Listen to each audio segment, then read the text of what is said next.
हिंदी व्याकरण नाम तो जानते ही होंगे। भारत की क्या है, राष्ट्रीय भाषा है हिंदी।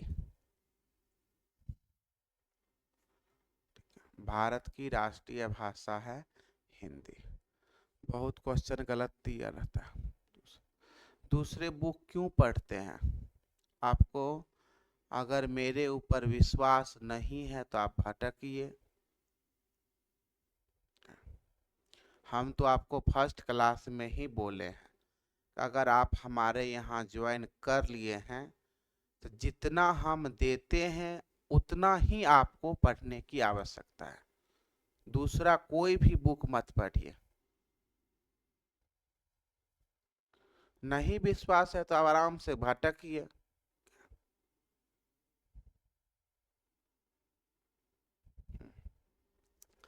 हिंदी भारत की राष्ट्रभाषा है। हम लोग बचपन से ही पढ़ते हुए आ रहे हैं और फिर भी अधिकतर बच्चों को क्या होता है कि हिंदी में ही परेशानी होती है। और छोटी छोटी चीजें, बड़ी चीजें नहीं होता है, छोटी छोटी चीजें हिंदी में होते, बहुत बच्चे को कम नंबर। और बीपीएससी की परीक्षा में आपको हिंदी में जो है आपको 22 नंबर का हिंदी रहता है। 22 क्वेश्चन रहेगा हिंदी से, प्लस 8 क्वेश्चन रहेगा अंग्रेजी से। दोनों मिला करके कम से कम 9 नंबर जो है आपको 30 में लाना है पास होने के लिए।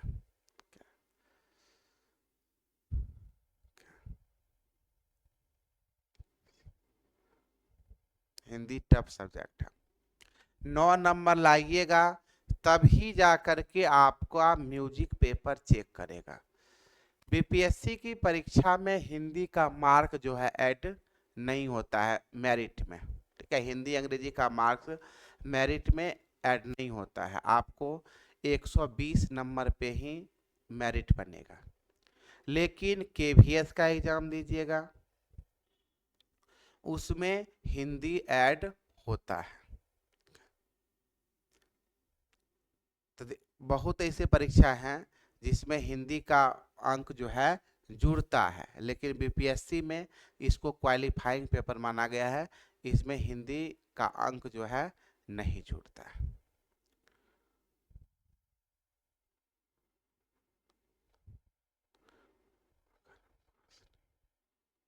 हिंदी में पास नहीं होइएगा तो उधर आपका 100 नंबर भी आ जाए तो फिर भी आपका कोई काम का नहीं। क्या, हिंदी में पास होना जरूरी है, कंपलसरी है। अगर आप पास नहीं होते हैं हिंदी में बीपीएससी में, आपका उधर म्यूजिक में हो या जनरल पेपर मिला करके आपको कितना भी नंबर आ जाए कोई महत्व नहीं रह जाता है। बस हिंदी जो है बीपीएससी में नमक के समान है। नमक भोजन में कम ही पड़ता है लेकिन भोजन को स्वादिष्ट बनाता है। अगर नमक नहीं दीजिएगा तो कितना भी मसाला दे दीजिए सब्जी में, उसका कोई महत्व नहीं रह पाता है। उसी प्रकार बीपीएससी में है, कितना भी नंबर ले आइए और हिंदी में आप अगर 9 नंबर हिंदी अंग्रेजी मिला करके नहीं लाए हैं, आपका कोई महत्व नहीं रहता है उतना लाने का। तो थोड़ा इस पर भी ध्यान देना आवश्यक है। पास हो जाओगे? क्यों नहीं पास होगे?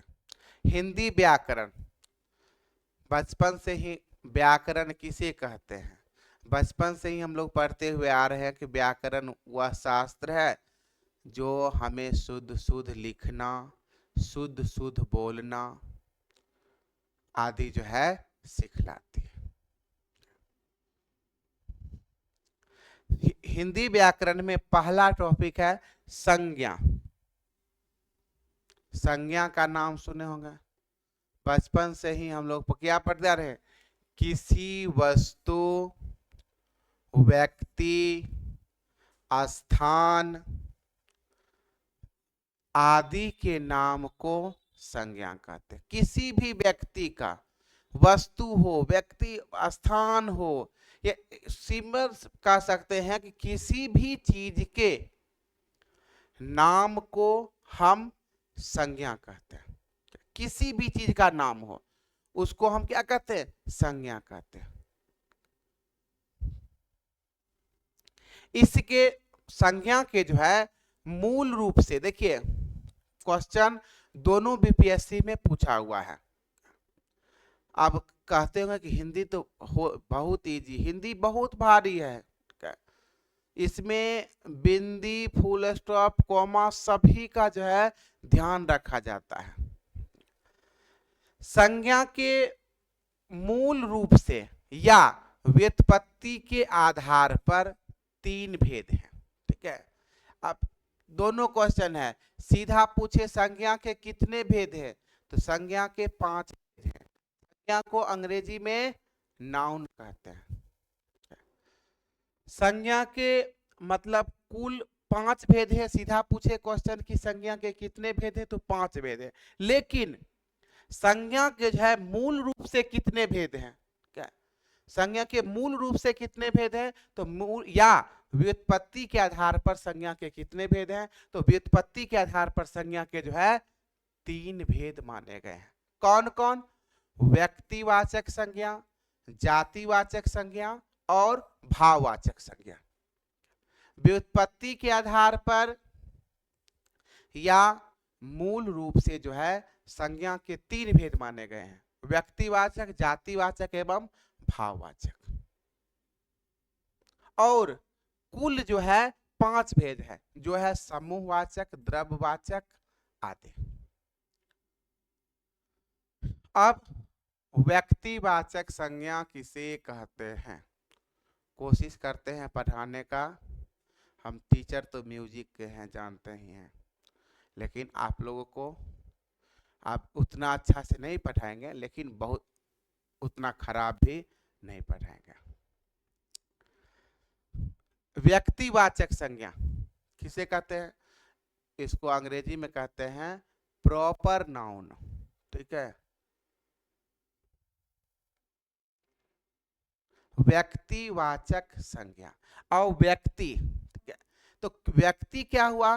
किसी भी व्यक्ति के नाम पर, यानी निजी किसी चीज के खास नाम होगा, क्या वह होगा व्यक्तिवाचक संज्ञा। क्या जो मतलब किसी व्यक्ति के नाम को, जैसे कि राम, राम क्या है? एक आदमी का नाम है। सीता, गीता, मोहन, पटना, भारत, क्या जो मतलब अकेला हो। तो किसी भी व्यक्ति के किसी भी चीज के खास नाम को हम कहते हैं व्यक्तिवाचक संज्ञा। जो देख लीजिएगा कि अकेला हो, जैसे कि अब एशिया, एशिया क्या है? महादेश है जो एक है। ठीक है, तो वो क्या हो गया? एक चीज का नाम हुआ ना, तो वो हो गया आपका व्यक्तिवाचक संज्ञा। भारत एक है, व्यक्तिवाचक संज्ञा हो गया। बिहार व्यक्तिवाचक संज्ञा हो गया। बेगूसराय व्यक्तिवाचक संज्ञा हो गया। दरभंगा व्यक्तिवाचक संज्ञा हो गया। यानी कि किसी चीज के खास जो नाम होता है, अपना नाम होता है, निजी नाम होता है, उसको हम क्या कहते हैं? व्यक्तिवाचक संज्ञा कहते हैं। इसी में जातिवाचक संज्ञा। अब जाति क्या हुआ? Common noun, common. अब जातिवाचक संज्ञा क्या होता है? किसी चीज के जाति का बोध होता है। क्या जैसे अब राम, राम व्यक्तिवाचक संज्ञा है।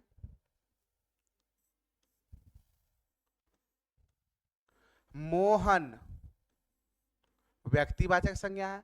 अब राम और मोहन दोनों व्यक्तिवाचक संज्ञा है, लेकिन अब इस दोनों का क्या है? हमको मिला हुआ नाम ढूंढना है कि मिला हुआ कॉमन नाम क्या है। राम और मोहन दोनों का कॉमन नाम क्या होगा? बताइए तो। राम और मोहन का कॉमन नाम क्या होगा?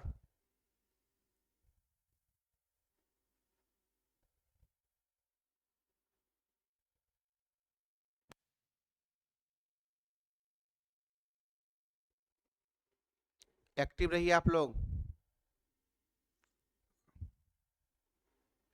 हम्म, राम और मोहन दोनों का कॉमन, एक लिखा है राम मोहन, वाह क्या कॉमन लगाते हैं।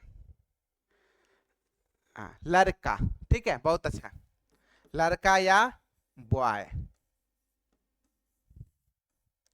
राम और मोहन दोनों का कॉमन नाम है लड़का। अब देखिए, राम प्लस सीता, ठीक है, या सीता प्लस राम जो भी हो, इसका कॉमन ढूंढिए। कॉमन क्या होगा?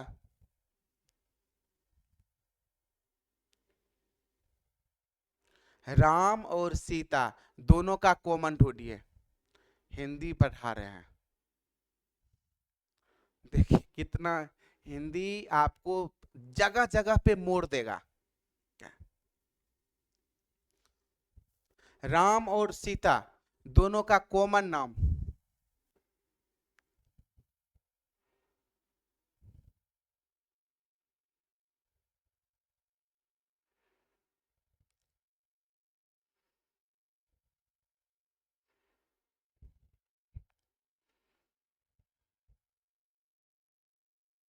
अब देखिए,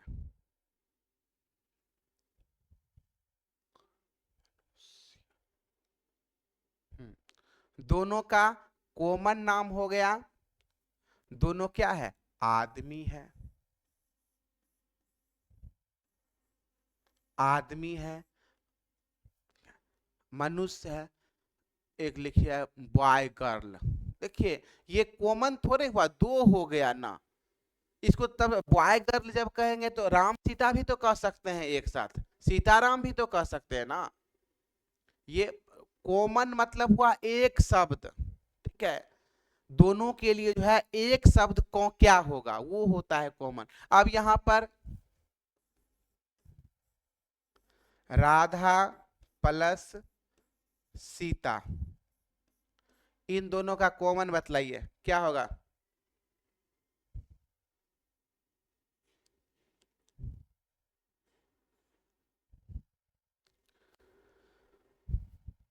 राधा प्लस सीता दोनों का कॉमन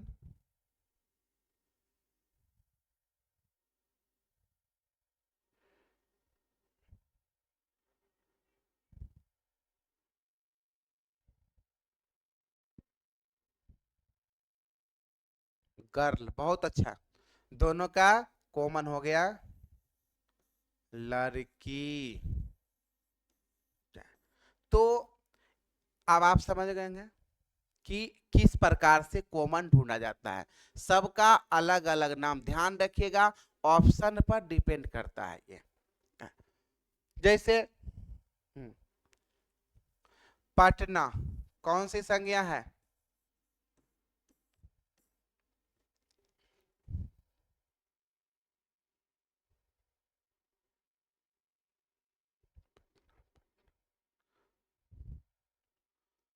पटना कौन सी संज्ञा है?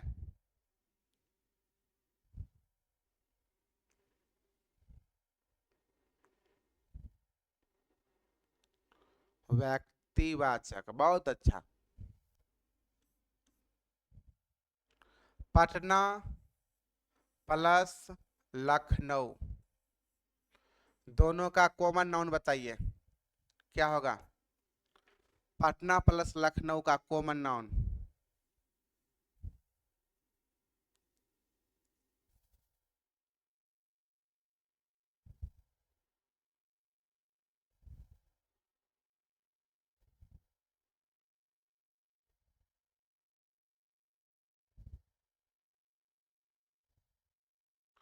पटना प्लस लखनऊ का कॉमन नाउन।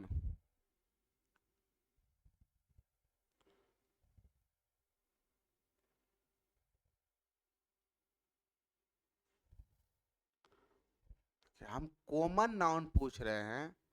दिमाग घुमाइए, जितना घुमाइएगा दिमाग उतना घूमेगा। पटना प्लस लखनऊ का कॉमन नाउन।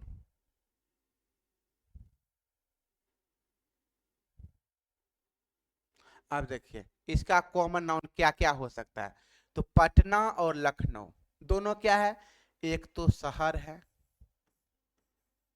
सिटी है, और क्या है कॉमन नाउन और ढूंढिए। आप लोग का दिमाग नहीं घूमता। अच्छा, 2-3 क्लास पढ़ने के बाद स्वतः समझ जाइएगा। एस्टेट, पटना एस्टेट थोड़े है। कितना बेवकूफ है, करे हिंदी और कॉमन ढूंढिए। एक तो पटना और लखनऊ दोनों क्या है, शहर है। और कॉमन देखिए, एगो लिखिए यूपी बिहार।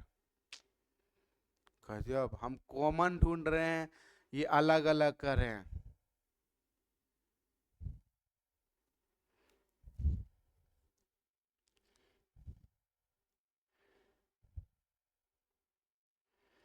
एग्जाम में आपसे परिभाषा नहीं पूछेगा, ध्यान रखिएगा। क्या, एग्जाम में आपसे परिभाषा नहीं पूछेगा, वो बस इस टाइप का क्वेश्चन उठाएगा। कॉमन नाउन क्या है इसका, ये आगे हम बतला रहे हैं।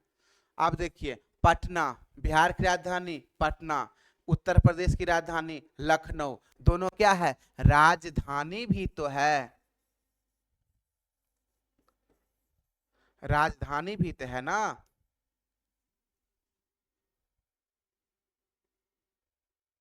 लिखते हैं तब मतलब आप लोग दिमाग लगाना शुरू करते हैं। दोनों राजधानी भी है।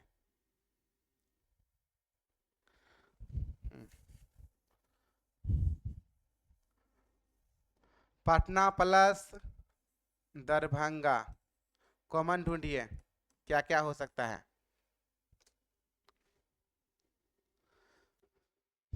पटना प्लस दरभंगा।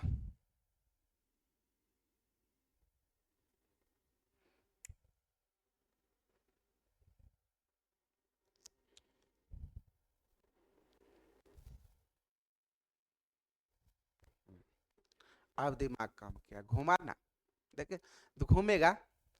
पटना, अब एक क्या है, एक तो शहर है दोनों, और दूसरा क्या है, दोनों जिला भी है। क्या, तो ये हुआ कॉमन, ठीक है, एक शब्द। अब पटना दरभंगा कह देंगे तो ये कॉमन कॉमन नहीं होगा। इस प्रकार से आपको दिमाग घुमाना है, दोनों शहर भी है और दोनों जिला भी है। इस प्रकार से कई क्वेश्चन है, वहां पर ध्यान रखिएगा, ध्यान रखिएगा तो वहां पर आ जाएगा। ठीक है, आया समझ में।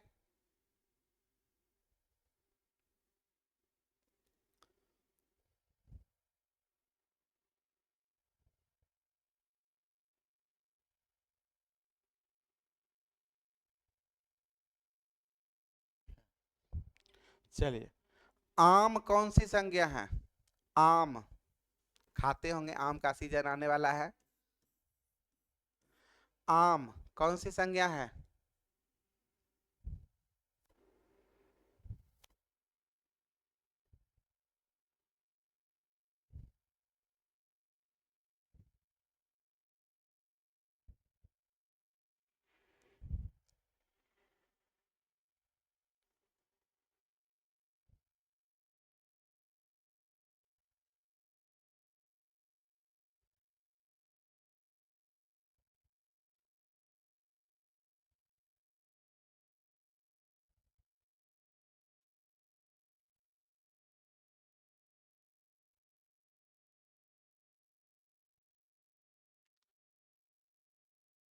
आम, आप देखिए आम क्या होगा, आम कहने से सभी आम का बोध हो जाएगा, तो एक प्रकार से यह जातिवाचक संज्ञा भी हुआ। अब कलकतिया आम, तो एक आम प्रकार किस्म हो गया।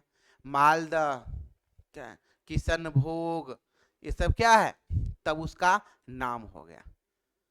आम दरभंगा जिला का प्रसिद्ध है। अच्छा, समझ गए। जातिवाचक और व्यक्तिवाचक में अब आपका कंफ्यूजन नहीं होगा। भाववाचक, ठीक है, भाववाचक ये क्या होता है? किसी व्यक्ति का गुण होता है, जिससे किसी व्यक्ति के गुण विशेषता का वर्णन हो, तो उसको हम कहते हैं भाववाचक संज्ञा। ठीक है, जैसे वह अच्छा आदमी है। ठीक है, अच्छा क्या है?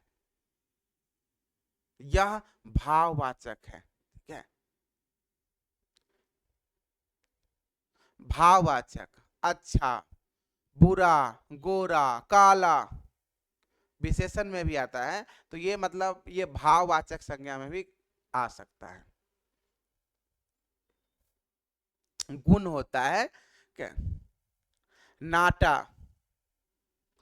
तो भाववाचक समझ गए। समूहवाचक, समूह मतलब क्या होता है कि समूह का बोध हो। जैसे सैनिक, सैनिक कहने से क्या होगा? समूह का बोध, एक ग्रुप। ठीक है, गुच्छा, ठीक है, क्लास, जहां पर कि एक प्रकार के समूह का बोध होता है। ये हो गया आपका समूहवाचक। द्रव्यवाचक, जिसको मापा या तौला जाता है। अंगूर का गुच्छा, गुच्छा कहने से प्रत्येक प्रकार का गुच्छा आ जाता है। जैसे हाँ, क्लास, क्लास में क्या होता है? क्लास जो है आपका, इसमें आपको आ जाएगा समूहवाचक में, क्योंकि एक समूह होता है ना। मेला, बिल्कुल, मेला भी समूहवाचक में आएगा। भीड़, ये आपको समूह में आएगा।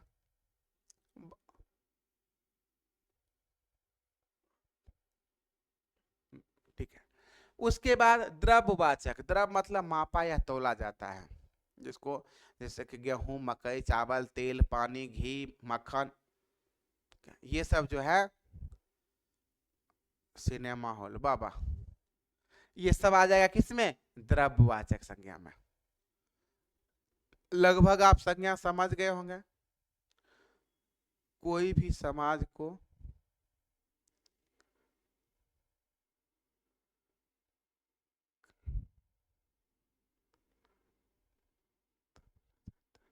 हाँ, जिसको कोई सामान को मापा या तौला जाता है, तो उसको हम कहते हैं द्रव्यवाचक संज्ञा।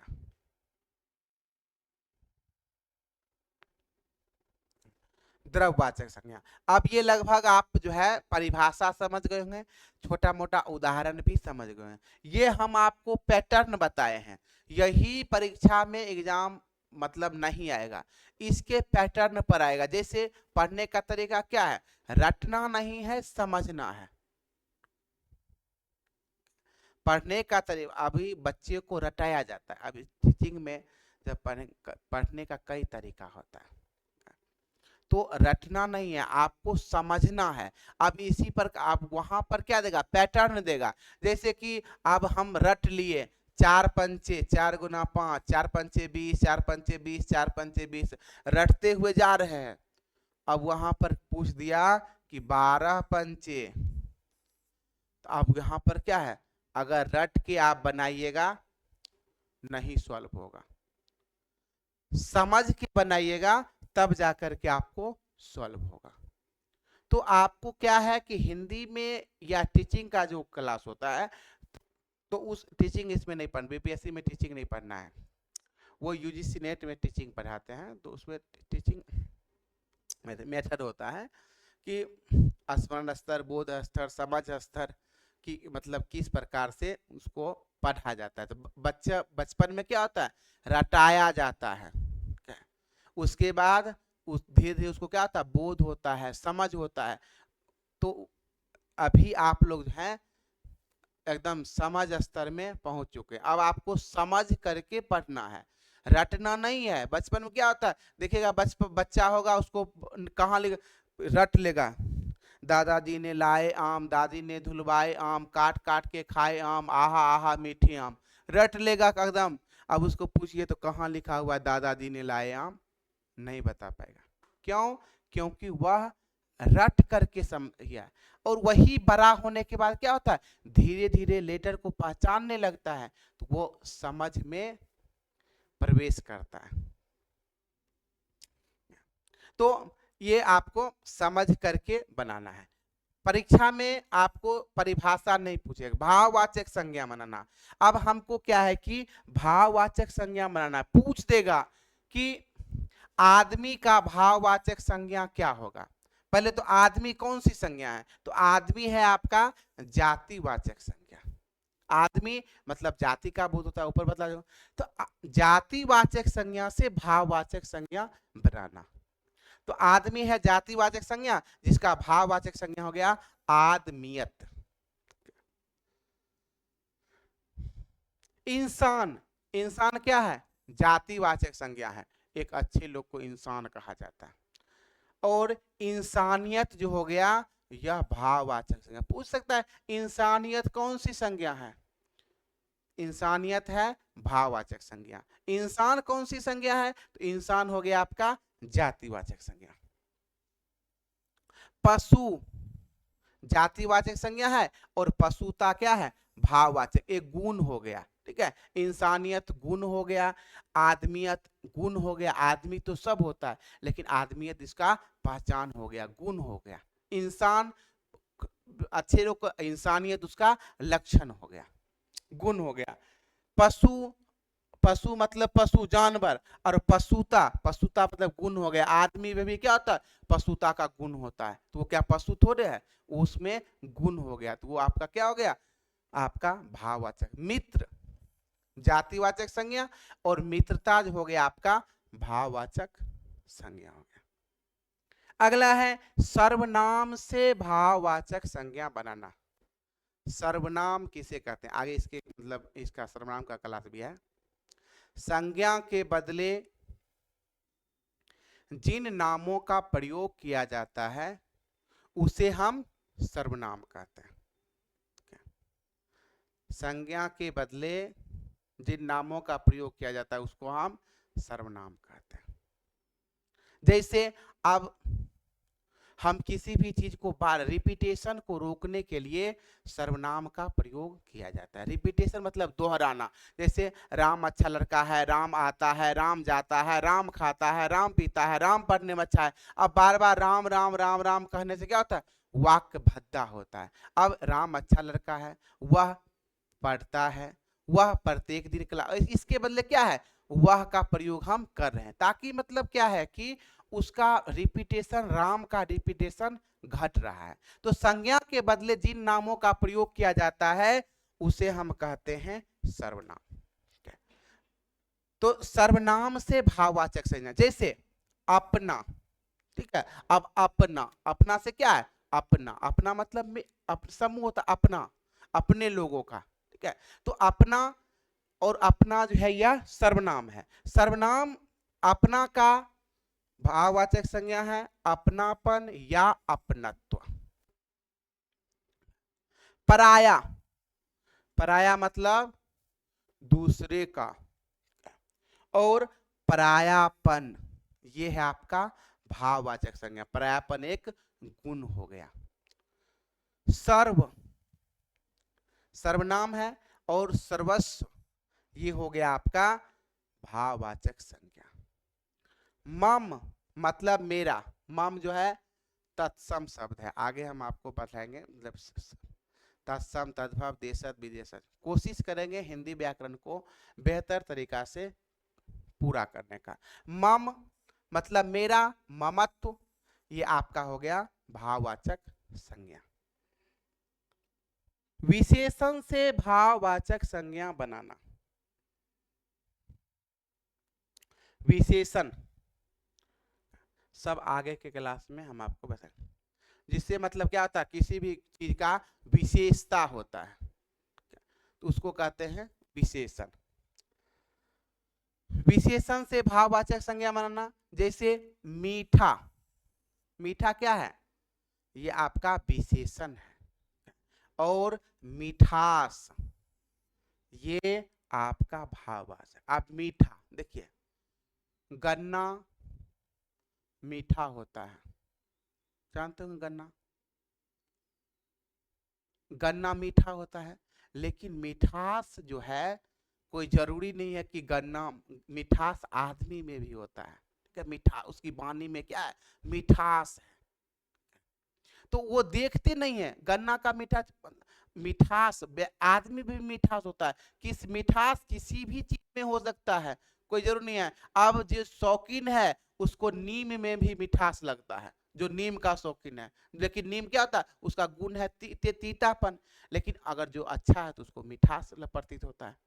शास्त्रीय संगीत क्या है, अगर आप इसमें भाव लीजिएगा, शास्त्रीय संगीत में रमिएगा, आपको अच्छा लगेगा, नहीं रमिएगा तो क्या होगा, आपको उसमें कड़वापन लगेगा।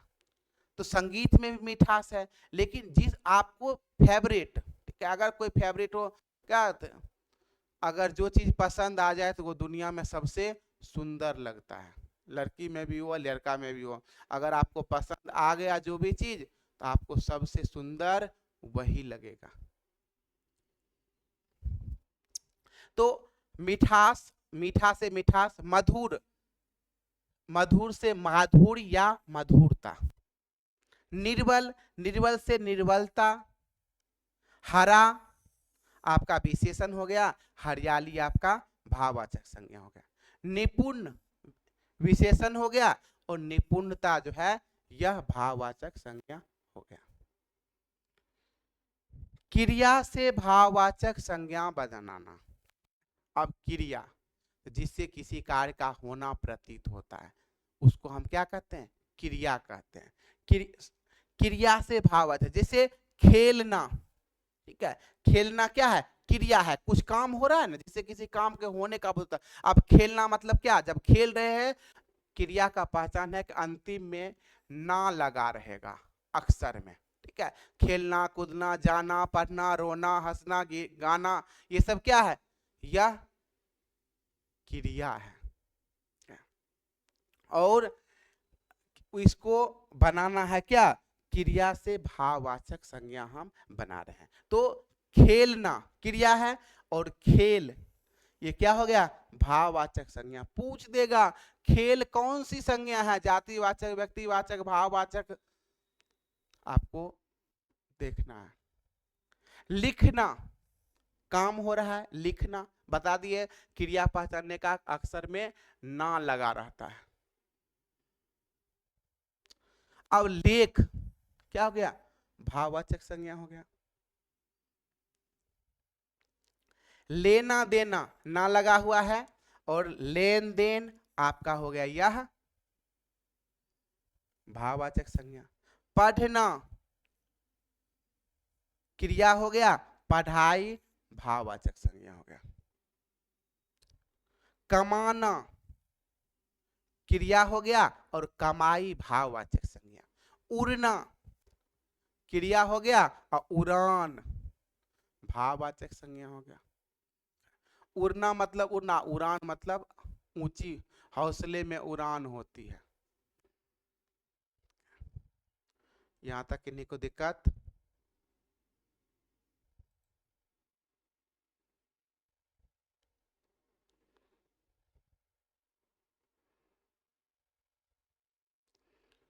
यहां तक के क्लास में किन्हीं को दिक्कत है,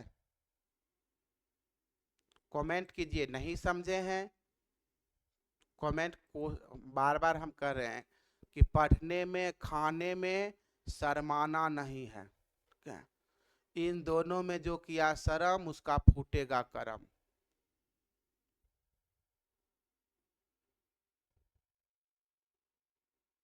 बिल्कुल पढ़ाई भाववाचक है।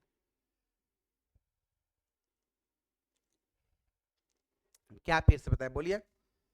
देखिए पढ़ना ना लगा हुआ है, तो ये क्या हो गया, आपका क्रिया हो गया जिसमें ना, और पढ़ाई ये आपका भाववाचक संज्ञा हो गया।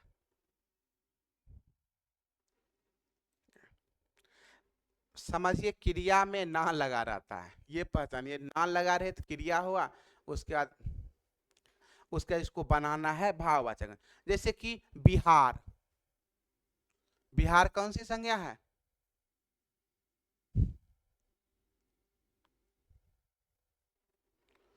बिहार कौन सी संज्ञा है?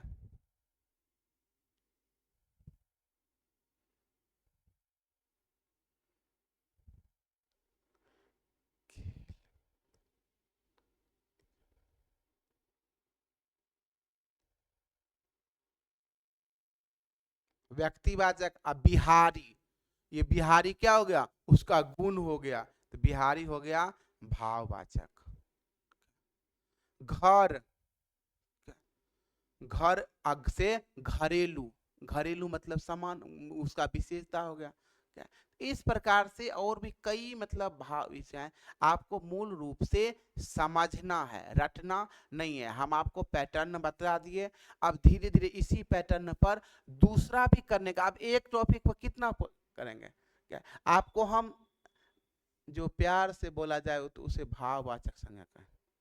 सोना सब क्रिया है, अच्छा। प्यार से बोला जाए तो भाववाचक कहेंगे, गुस्सा से बोला जाएगा तो उसको भाववाचक नहीं कहेंगे।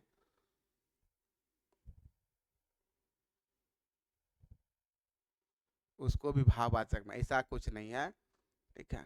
झगड़ालू, ये क्या है? ये भी तो भाववाचक होगा ना, उसका गुण हुआ झगड़ालू।